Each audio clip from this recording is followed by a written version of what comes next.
Good midday, good midday, good midday, good midday, good midday. This is the day that the Lord has made. We shall rejoice and be glad in it. Welcome, welcome, welcome to another session of Snapshot. And we are again so grateful for you honoring us and privileging us to be able to come and to share with you. Good midday, Doe. Bless you. Thank you for being here with us on today. So we are grateful to God for all of you that are coming on board, and we know you'll be showing up here as we continue to bless the Lord and to make sure that His praise is continually in our mouths because He is worthy of the praise. So, welcome, one and all, whether you will be watching now or whether you will be viewing later. We are just grateful to God for each and every one of you. Lynn, good midday to you. And we are believing that our God is able again, as we consistently say it, above and beyond all we could ask or think. And I think this is overwhelmingly important. And I never, ever want to take for granted the privilege and the honor that you bestow upon me to be able to share with you the word of the Lord in such a way that we can generate, participate, develop active augmentations of behavior that causes us to be more Christ-like as we continue to live, move, and have our being in Him. And so, again, we are thankful to God for all of you. Please share, please share, please share. Good midday to you, Carletta. Good midday, Cora. Okay. Oh, listen. Cora, I got one today. I got one today. Okay.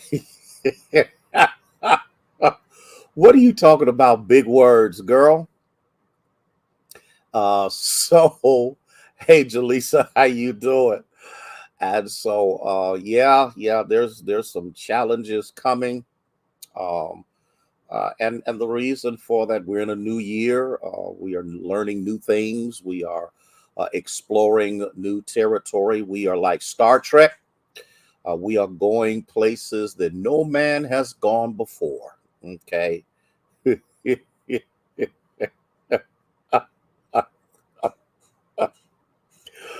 I'm not paying y'all no attention. So again, it is an honor and a privilege to be able to be with you. The one thing that I picked up from the Nation of Islam is the study of words.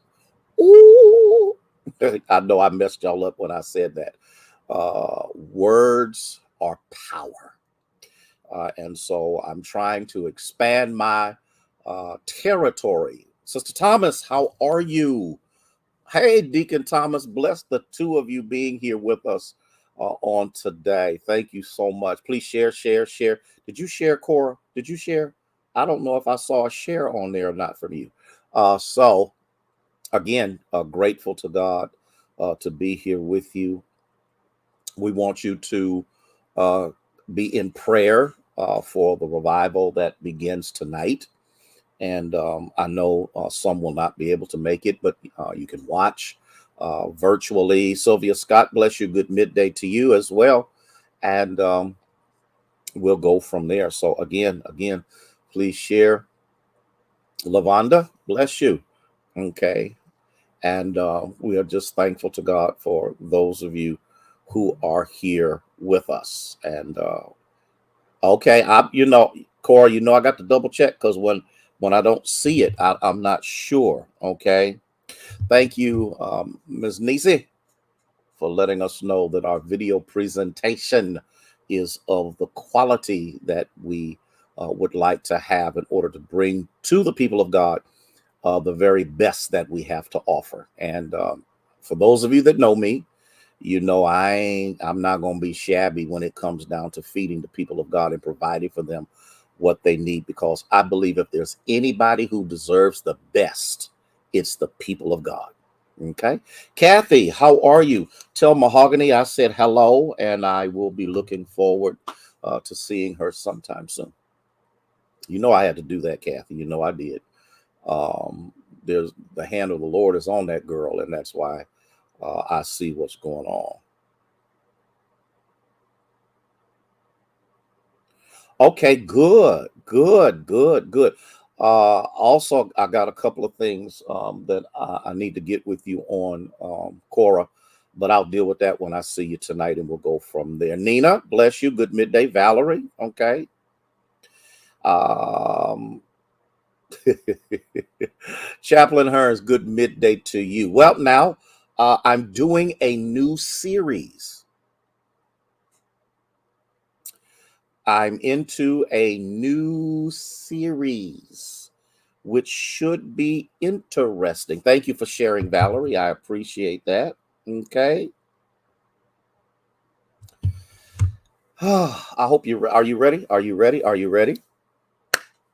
Good midday, Linda Arrington. Thank you so much for being here with us on this midday. Okay. Okay. Here we go. What does Jesus see that you can't or don't see? Laverne, how are you this afternoon? What does Jesus see that you can't or don't see? I will definitely do that for you, Nina. I will let Lady Harrison know that you said hello. And the reason I ask these questions, Barbara, how are you? Thank you so much for being here. What does Jesus see that you can't or don't see? Yeah, yeah.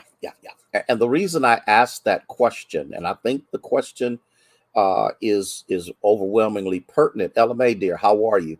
I forgot, and I know you're going to have nurses tonight and tomorrow night, so I'm thanking you in advance for doing that, because I so much going on. I think it just slipped my mind. What mind I have left, it slipped. So if you could do that for me, I'd appreciate it. Thank you so much, dear.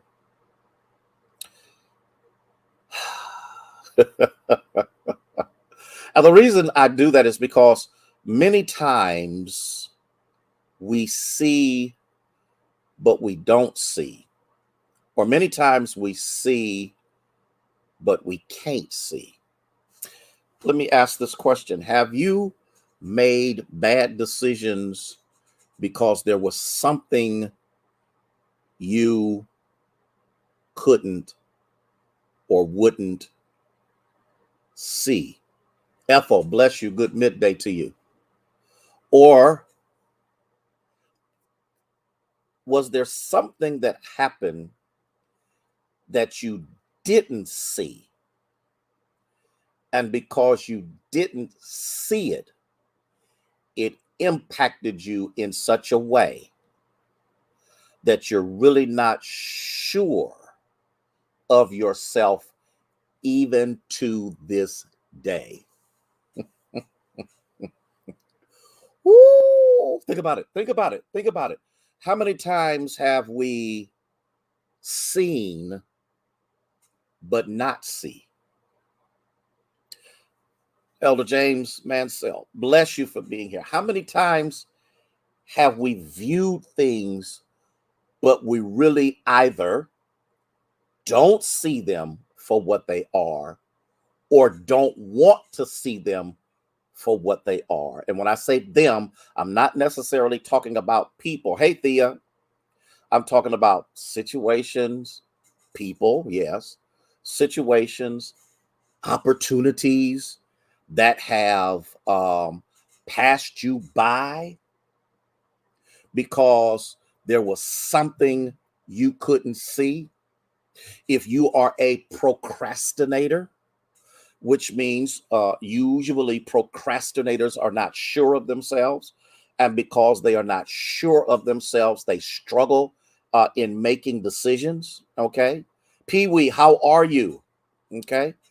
Think about this. Think about this, Gene. I mean, Chaplain Hearns, you gotta, with any time that you are placed with information and the information is solid and sure, and yet still you can't process it, won't process it, or don't trust the process because you have come up with a totally different formula that has nothing to do with reality. It is, Barbara, something to think about because, and I'm dealing with procrastinators. And again, there's a difference between someone who evaluates, and after the evaluation has taken place, they act upon it, and someone who stays stuck in evaluation. Elder Pam Mansell, Lady Phyllis Bowling, how you be? How you be? I want us to think about this. How many decisions have we made late? And then when we got ready to go through the door, it was closed. How many opportunities have we thought about so much that it went to somebody else and we missed a move of God because we were too busy trying to analyze God and question as to whether it was of God or not? Think about that. That's what I want y'all to go. You gotta think about what life could have been like if you would have, juxtaposed to how life is because you would not. Oh, God. Oh, are y'all there? Are y'all there? Are y'all there? Think about it. Think about it. You second guessed yourself because of mistakes. You second guessed God because he did not perform according to your standard. You second guess family because they have not lived up to your expectations, though there's a real good possibility you're not living up to theirs. You have to think about this, Nancy, because, and it is something to think about, because once you are able to process things appropriately, it changes how you live the rest of your life. I'm talking about in Christ. You expect people outside the Lord to second guess God because they don't know him. You expect people who are living in sin, hey, Wendy, how are you, to second guess life because they don't have a stabilizing factor in their life. But the saints, good midday, Minister Faye, have an anchor, have an assurance, have a guarantee that his sheep hear his voice and another they will not follow. And so, let me ask it again. What does Jesus see that you can't see or don't see? Well, the answer is in Matthew chapter 4. Matthew chapter 4. And you may say, what in the world? Yeah, Matthew chapter 4. And the reason that Matthew chapter 4 is so significant, and I hope to get through most of this. Hey, Katrina, excuse me, most of this. No, I'm not. So no need me even trying to come up with that. Matthew chapter 4. And somebody might say, Matthew 4. Look at what it says. Then Jesus was led up by the Spirit into the wilderness to be tempted of the devil. Good afternoon, Bishop Moore, my friend. Bless you. Okay, I'll check my inbox. Thank you, sir. Then Jesus was led up by the Spirit into the wilderness to be tempted of the devil. And when he had fasted 40 days and 40 up, wait a minute. Boy, hey, Cecile, how are you? Doesn't that sound familiar? Wait a minute. Does that sound familiar? when after they had fasted 40 days and 40 nights, afterward he was hungry. Look at verse 3. Now when the tempter came to him, he said, if you are the Son of God, command these stones to be made bread. I want us to look at the first verse. Can we look at the first verse? Can we look at the first verse? Then Jesus was led by the Spirit into the wilderness to be tempted by the devil. Oh, well, I know we're not going to like this one at all. The Holy Spirit will lead and use the devil to prepare you. Okay. Whew. Lord, that was just like fire shut up in my bones. Look at this. The Holy Spirit led Jesus into the wilderness and used the devil to prepare him. Oh. Y'all don't believe me? Go to Job. You will see quite clearly that in that when Lucifer, son of the morning, Satan, son of the morning, what do you call it, came into the throne in the presence of God, and God said, what you up to, man? He said, I'm just out here trying to figure out who I can mess up. And God says, have you considered my servant? Guess what? He's upright. So is Jesus. He's faithful. So is Jesus. He's a man of integrity. So is Jesus. And he does everything he can to make sure if sin is in he or his family, he atones on their behalf. Jesus atoned on our behalf. There are some things that God is allowing the devil to do to you to prepare you. Oh, here we go.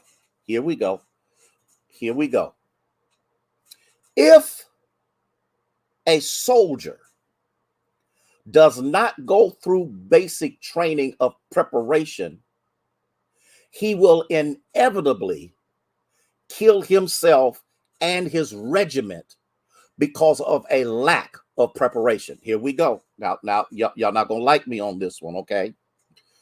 Jesus is, hey, Myrna, Jesus is the God-man, which means what? He's God, but he's also man. And it's the man part that needed to be brought into subjugation to the will of the Father. And God, the third person of the Godhead, the Spirit of God, leads him into the wilderness so the devil can temper his flesh. Could it be that we really are not prepared for ministry because we have not adequately went through the tempering process of preparation? Now, I'm going to say this, and I know I'm going to get in trouble. The church, the black church, is the only place where somebody ain't got to know nothing. They might not even have to be saved. They just baptized. The church is the only place where people can come straight off the street, get the right hand of fellowship, and start tearing up stuff. The church is the only place that people who don't show any sign of regeneration whatsoever can get involved in ministry.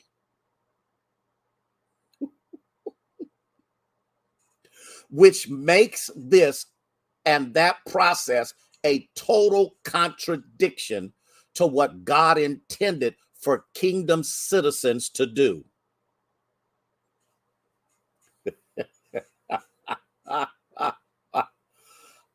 I need us to get this.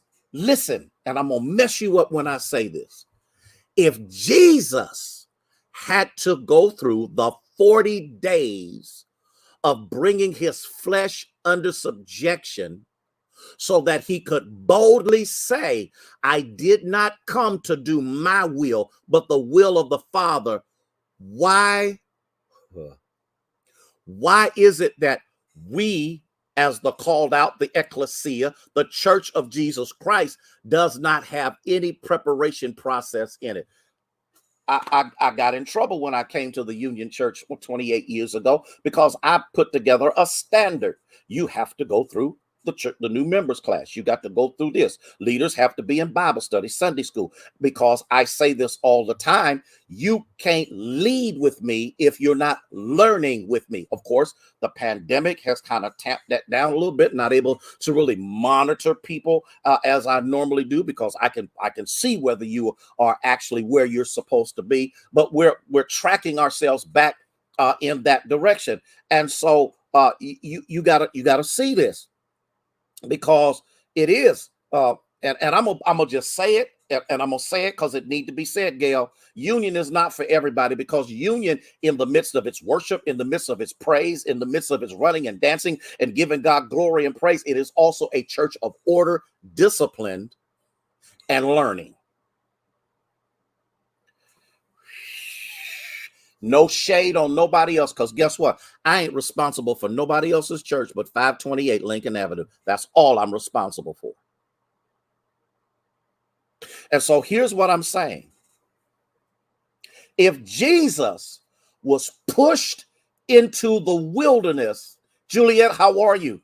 Was pushed into the wilderness by the Spirit of God so that his flesh could be brought under subjection by the devil himself. Could it be that Jesus sees something you can't see or don't see? Think about this. And I've said this on many occasions.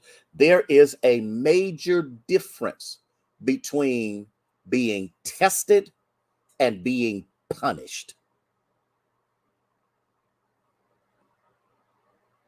Good, Juliet. I'm so proud of you.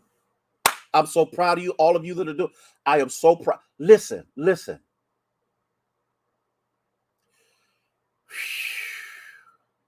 Father, you gave this to me. I'm going to give it to him just like you gave it to me. If Jesus had to be disciplined,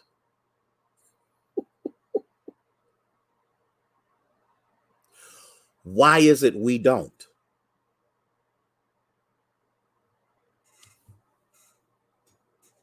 Did Jesus see something? And there's a good possibility he didn't. How? It's in the text. Jesus was led by the Spirit into the wilderness, which meant this was not Jesus's initial intention. Am I teaching this? Am I getting through to y'all? I need to know. Do you hear me? It's in the text. Then Jesus was led by the Spirit into the wilderness to be tempted by the devil. Now, here's the part that many of us are not seeing, because you think that Jesus was only being tempted after the 40 days. Look at what it says. He was tempted by the devil in the wilderness as soon as he stepped into the wilderness. Now, I know y'all not grasping this, but I want you to see this. Because the level of temptation intensifies as the level of hunger and starvation begins to increase. Did you hear what I said? The hungrier you get, the more the enemy or the devil comes after you with things to get you off track. Think about this for just a moment. Are y'all with me? Please tell me y'all with me. Please tell me. Please tell me y'all with me. I need to know that you are hearing me. Because if you really want to do meaningful ministry, and when I talk about meaningful ministry, I am not talking about, hey, Dimples, how are you? I'm not talking about being on somebody's platform with a microphone in your mouth. You can do that and not being performed meaningful ministry. I'm not talking about standing behind the pulpit and preaching and teaching, or a podium preaching and teaching, because that may not be meaningful ministry.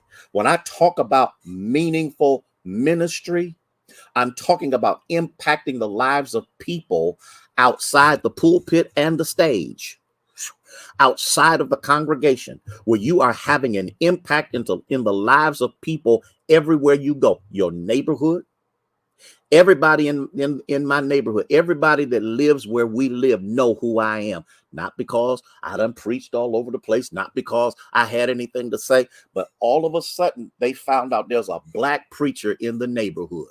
And when a couple of them found out who it was, everybody did. They call me Pastor Mike. That's what they call me out here. And I want you to understand what that means.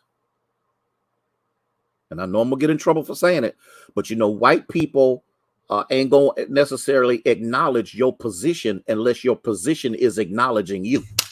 Oh, my God. Okay, I got to stop. I didn't come in here calling myself pastor. I came into the church calling myself pastor, but I didn't come into my neighborhood calling myself pastor. I became pastor here because of the way that I live in this neighborhood.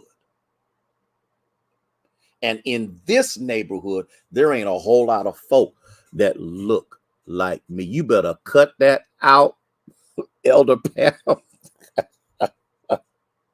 Did y'all catch? You better hear. See, God will make room for your gift when you're not trying to make room for your gift.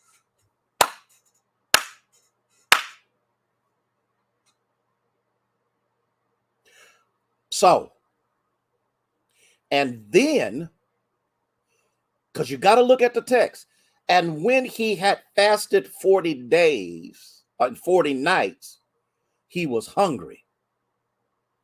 Okay, Bishop, I hope somebody, I know you understand. I need you to co-sign this because I got a ton of lay people out here.